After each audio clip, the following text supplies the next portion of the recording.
கேரளாவின் கொச்சி துறைமுகம் அருகே அபாயகரமான ரசாயன திரவங்களை ஏற்றி வந்த கண்டெய்னர் கப்பல் சாய்ந்து விபத்துக்குள்ளானதால் கேரள கடலோர மாவட்டங்கள் முழுவதுமாக பதற்றம் தொற்றியுள்ளது.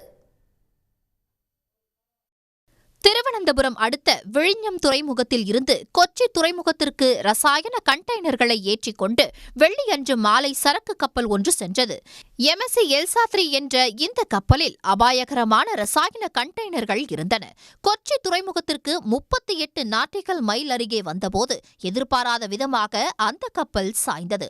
அப்போது 8 கண்டெய்னர்கள் கடலில் விழுந்ததில் அதில் இருந்த 367 மெட்ரிக் டன் கந்தக எண்ணெய், 84 metric ton marine gas oil கடலில் கலந்துள்ளதாக தெரிய வந்துள்ளது. கடலில் மிதக்கும் கண்டெய்னர்கள் கரையொதுங்கும் என்றும், ஆனால் அதில் உள்ள திரவங்கள் அமிலத்தன்மை மிக்கவை என்பதால் கண்டெய்னரின் அருகில் செல்லவோ அவற்றை தொடவோ கூடாது என்றும் மாநில பேரிடர் மேலாண்மை ஆணையம் எச்சரித்துள்ளது. சந்தேகத்திற்கு இடமான பொருட்கள் ஏதேனும் கடற்கரையில் தென்பட்டால் அதை தொடாமல் 112 என்ற எண்ணில் தகவல் அளிக்குமாறு கேட்டுக் கொள்ளப்பட்டுள்ளது. இதற்கிடையே கடலில் அபாயகரமான ரசாயனங்கள் கலந்து உள்ளதால் எண்ணெய் படலங்கள் உருவாகி வருவதாகவும் தகவல் வெளியாகியுள்ளது.